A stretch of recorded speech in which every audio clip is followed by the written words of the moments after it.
वही तू मेरी दराज से पैसे चोरी कर रहा है। पापा वो भैया सिगरेट पीता है।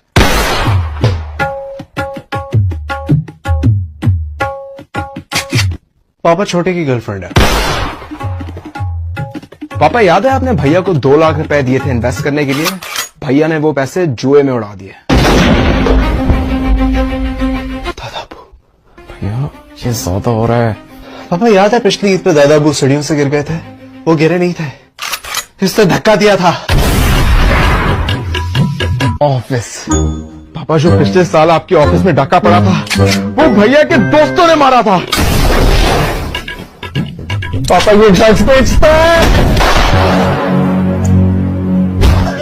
लैला छोटे नहीं। पापा जिस लैला से आप रात को फोन पे बात करते हैं वो भैया